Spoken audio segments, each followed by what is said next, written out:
I think that he is fighting. Like, it's almost like a defiance or a delusion that he wants to continue to have a foot there, because that's where he grew up. That's his home. And there is really a power struggle between Harry and Meghan. I mean, initially I was surprised to see the statement from Prince Harry about King Charles unable to see him. So his spokesperson said, in response to many inquiries and continued speculation on whether or not the Duke will meet with his father while in the UK this week, it is unfortunately not possible due to His Majesty's full program. So that was interesting to me, because we don't hear very often from Prince Harry. For instance, right before the holiday season, Omid Scobie's book Endgame came out. Lots of speculation surrounding the idea of these royal racists, the Dutch leak, including the names of King Charles and the Princess of Wales. And so many of us were like, please just end this conversation by releasing a statement. And so for Harry and his team to release a statement saying that they just want to end speculation as to whether or not Prince Harry and the King will be meeting this trip, it just seems very hypocritical, and it seems very self-serving for Prince Harry. It almost feeds into the victim narrative that he's created in the United States with the Oprah Winfrey interview, the release of Spare, and the Harry and Meghan docuseries throughout Netflix. It's very much like, I'm an afterthought. I wasn't loved enough. And for the King to not make time for him, according to Harry and his spokesperson, that really does feed into that storyline. But to be honest with you, I did expect the King to see Prince Harry. I wonder if the King was advised not to see Prince Harry because Prince Harry is within hours of leaving London on a plane to Nigeria for what's being coined a mini royal tour or a faux royal tour. And if the King were to see Prince Harry, would he be endorsing that? So I guess my head's been all over the place the last 24 hours. If you can't tell, those are really all of my thoughts when I discovered that the King would not be meeting with Prince Harry while Prince Harry was in the UK for 3 days. I was less of the opinion that Prince Harry would get together with the Princess of Wales, because it's my understanding that there has been absolutely no communication there. I do understand that the King and Prince Harry talk, that we know that Prince Harry came out to see the King immediately after his cancer diagnosis. That was, an in-person, albeit very brief meeting. We know that Harry attempted to reach out to the Princess of Wales once he learned, along with the world at the exact same time as everyone else, that she was undergoing chemotherapy for, preventative chemotherapy for some cancer fears that she had. And so there is really no proof that there's been any communication between Prince Harry, between Prince William, and the Princess of Wales. I mean, honestly, I'd say since the King's coronation for Prince Harry alone. And so I wasn't really expecting Prince Harry to meet up with the Princess of Wales.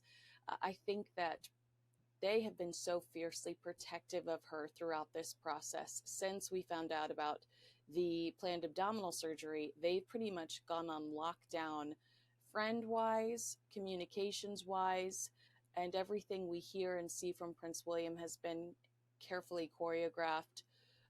It would jeopardize that shell that they've built around them to have someone like Prince Harry around, who leaves after visiting with his father after the cancer diagnosis and talks to Good Morning America about his dad's cancer diagnosis. So I think that that the Wales family will continue to be fiercely protective of themselves. It's interesting when Prince Harry picks and chooses when to elaborate, when to comment on things, because that really seemed inappropriate. It seemed like maybe he should have said, I had a wonderful visit with my father, but I don't want to say anything beyond that. I think that his family would have appreciated that kind of secrecy. Um, and then, Harry and Meghan demand so much secrecy when Archie's 5. We haven't seen him in years. He just had a birthday. Uh, you know, Harry and Meghan are intensely secretive. So it just feels icky when we see Prince Harry giving up some of this information about his relatives, and of course reminds us of the pages of Spare and the Netflix docuseries where he really did seem to violate their privacy. I try to pretend like I don't see that that's awkward timing. I try to go like, well, this was probably in the books. I'm sure mm, that someone in the communications department said, "Are we sure we want to release that information right now?" And there were probably multiple senior staff members that gave the okay, that realized what this would look like. Um, it does look like a slight, and I guess if I were to defend the royal family, I would say actions have consequences, and Prince Harry doesn't. I don't think Prince Harry ever had to deal with that growing up because he always had the palace there to clean up after him. And I do think for the first time in his life, as a nearly 40-year-old man, he is seeing some of those consequences. Obviously, Megxit, that was probably the biggest reality check for him. And that was the first time that he didn't get his way and he had to figure out an alternative. But I do think he's continually surprised um, by his family's response to his behavior. I mean, I do wonder um, how close he is to Zara still, his cousin, because they absolutely loved each other. And there are some wonderful pictures of them throwing their arms around each other on polo fields. And, Princess Eugenie lived in Frogmore Cottage for a little while after Megxit. During the pandemic, her and her family camped out there so they could be closer to Prince Andrew and Fergie. I do believe he is still close to Princess Eugenie specifically. I think Princess Beatrice is fun and kind of and kind. I don't think that I think she probably is protects her secrets, and doesn't overshare when she's around them. But I think that he's probably got the best relationship with Princess Eugenie. But I would be surprised if they tried to keep that from us. That feels like something we will find out about inevitably if that reunion did happen. But he's been very busy. I mean, his schedule has included meeting with, it's been Invictus back to back, and he wants to continue to be seen with movers and shakers, people that have deep pockets and that can help him not only financially with a lot of these endeavors and charitable efforts, but politically. And I think that both Harry and Meghan see the value in aligning themselves with powerful people. And that's why you see Meghan here in the States. You see her a lot with the vice president. She campaigned for voter. I guess it was promoting voting during the last election with Kamala Harris, Hillary Clinton, Stacey Abrams. So Prince Harry is out there, despite not being seen with his dad and not seeing his father. He still is out there trying to be seen with powerful people because he wants to remind people, aside from the fact that he's still a member of the royal family, that he is still respected in these, high social circles. He even had kind of a mopey vibe at the coronation, being, sitting behind the big feather cap on Princess Anne. I feel like he's really fighting to. I think he feels rejected, and Meghan certainly feels rejected by the UK, and that's why she sits at home, on her Louis Vuitton luggage, waiting for the plane to Nigeria. Um, I think that he is fighting. Like, it's almost like a defiance or a delusion that he wants to continue to have a foot there because that's where he grew up. That's his home, and there is really a power struggle between Harry and Meghan. I wouldn't go as far, and I've seen other commentators say that they want to create like this little American monarchy that competes with the British royal family. I don't think that that's true. I do think that they want power. I do think that they want to be around influential people, and I do think that they want to earn a lot of money. But there is a defiance in Prince Harry and Meghan Markle. They are vengeful and they try to prove themselves. Okay, you don't want us? Well, we're going to go sign this $1 million deal with Spotify and this $1 million deal with Netflix. We don't need you. So I do feel like Prince Harry does work extra hard to prove the royal family wrong, even when he's sitting in courtrooms going after newspapers. So will he give up? I think that he'd rather run around town and kind of burn them that way, them knowing that he's in the vicinity and that he continues to live his life. I don't think he will shy away from the UK. I think that that's the, there's that like royal rebel defiance in him that will continue to show up. I was disappointed that Meghan wouldn't be there to support him for Invictus, the 10-year anniversary at St. Paul's, because I immediately visualized him there alone. This is his legacy project. This is really truly, because don't forget, they told us they were leaving the royal family to lead a life of service. And that was really their big argument when the Queen and the royal family said they couldn't use Sussex Royal. They came back with well, you don't have to be royal to live a life of service. And when they were talking to Oprah and even a little bit in the Netflix documentary, the argument was that the royal family was holding them back from doing so much good. They had all this, good to contribute to the world, and it was the royal family that was holding them back because Meghan wanted to show up at this event on this date, but she couldn't because Kate was going to be, Kate already had something on the calendar, and you couldn't conflict with the people higher on the totem pole. So there, I feel like this with Evictus, it's the only thing that they have maintained that continues to elevate them in the world of philanthropy, and they really need to nurture that. It's also a guaranteed great press moment because everybody loves the Invictus Games. I mean, everyone I talk to, even the biggest critics of Harry, are like, I'm sorry, but I love the Invictus Games. So, I was disappointed that Meghan didn't show up. And having Harry alone or surrounded by bodyguards, making him look like he feels vulnerable, it completely plays into the American narrative again that they are victims, that they have been rejected, that they've been shunned, and the royal family is so mean. I mean, I'm disappointed in Meghan. I know in my heart that if Meghan were to show up on Harry's arm, she would receive kindness. I don't think that people that dislike Meghan Markle are going to make an effort to go stand outside of St. Paul's to boo her, to boo Harry. I'm hoping that they're employed and have other places to be, or at least have a hobby. I would certainly never boo them. So I don't know. I mean, I think that she does fear not necessarily her safety, but the humiliation that comes with rejection.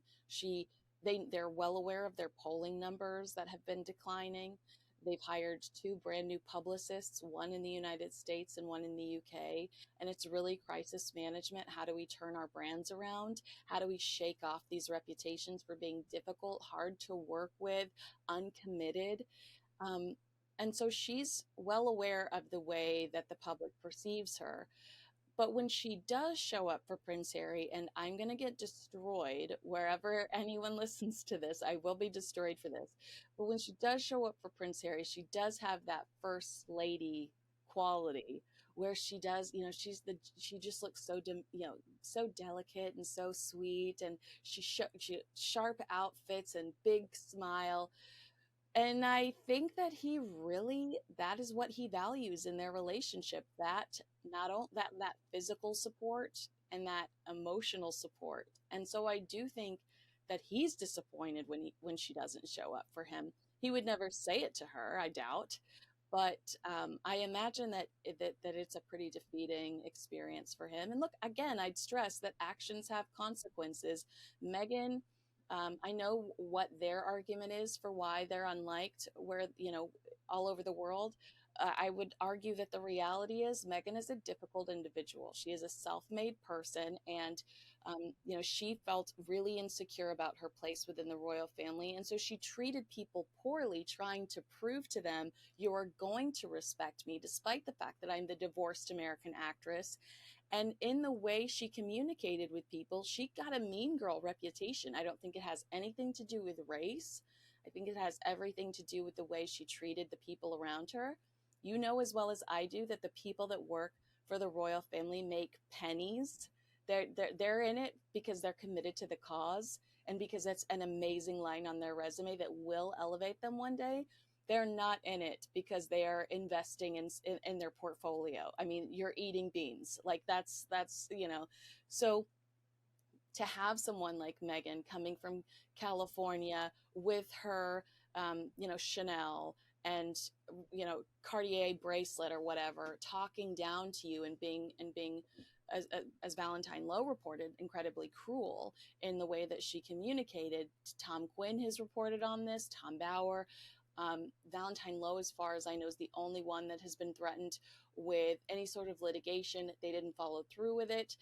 I think that is why people reject Meghan, because they don't feel like she's a nice person. And Harry has always had a reputation for being a good guy, and all of a sudden his behavior has changed, and people are saying, well, what's the difference here? It's the addition of another person.